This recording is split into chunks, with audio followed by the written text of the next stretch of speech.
কই মাছ আমার ভীষণ পছন্দের একটা মাছ, কিন্তু আজকাল দেশি কই মাছ তেমন একটা পাওয়া যায় না। তো মাঝে মধ্যে চাষের কইটাও আনা হয়। তো চাষের কই মাছটা আমি যেভাবে খুব মজা করে রান্না করি, এতে একটু গন্ধ লাগে না এবং টেস্টও খুব ভালো আসে, সেই রেসিপিটাই আজকে আপনাদের সঙ্গে শেয়ার করব। ফার্স্টেই কই মাছটা ভালো মতো ধুয়ে মাঝখান থেকে একটু ফেড়ে নিয়েছি, যাতে ভালো মতো তেল মশলা ঢুকে, আর তারপরে লবণ হলুদ মাখিয়ে রেখে দিয়েছিলাম। তো এবার হচ্ছে ভেজে নিচ্ছি একদম ডুবু তেলে, খুবই মিডিয়াম আঁচে কড়া করে কই মাছটা ভেজে রান্না করতে হবে, তাহলে একদম কোনো গন্ধও থাকে না আর টেস্টটা খুব ভালো আসে। তো এক পাশে মাছটা ভাজতে দিয়ে আমি হচ্ছে মশলা কষিয়ে নিচ্ছি। তেলের মধ্যে কিছুটা পেঁয়াজ কুচি দিয়েছি, পেঁয়াজটাকে একটু লাল লাল করে ভেজে নিব, তারপরে আমি অন্যান্য মশলা দিব। আর এদিকে মাছটা এক পাশ ভাজা হয়েছে, আমি উল্টে দিচ্ছি। মাছটা কিন্তু খুব সময় নিয়ে ভাজতে হবে।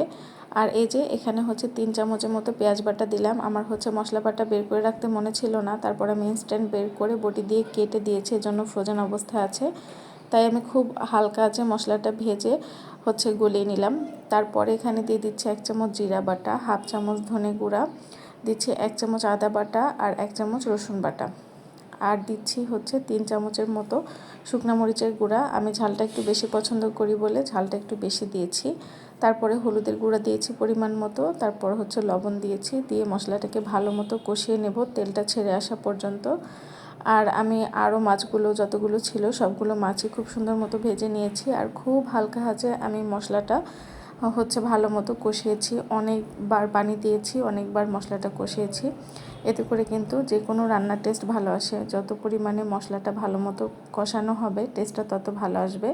তো যখন এরকম তেলটা ছেড়ে দিয়েছি মশলা থেকে, তখন হচ্ছে ভাজা মাছগুলো দিয়ে দিলাম। আর তারপর হচ্ছে ভাজা মাছগুলো দিয়ে দিলাম। মাছগুলো দিয়ে আমি মিনিট খানেক এভাবেই একটু নেড়েচেড়ে কষিয়ে নেব। খুবই হালকা হাতে নাড়াচাড়া দিতে হবে যেন মাছগুলো ভেঙে না যায়।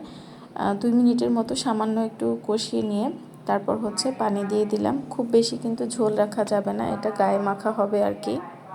দেশি কই ছাড়া চাষের কই মাছ দিয়ে কোনো রকমের ঝোল তরকারি আমার একদম খেতে ভালো লাগে না। চাষের কই মাছ হলে আমি এভাবেই হচ্ছে ভুনা করে খাই, টেস্টটা অনেক ভালো আসে। আর শেষের দিকে সামান্য একটু ভাজা জিরার গুঁড়া দিয়েছিলাম, সেটার ক্লিপটা সামহাও স্কিপ হয়ে গেছে, আপনারাও দিবেন, এতে করে টেস্টটা আরও বেশি ভালো আসে।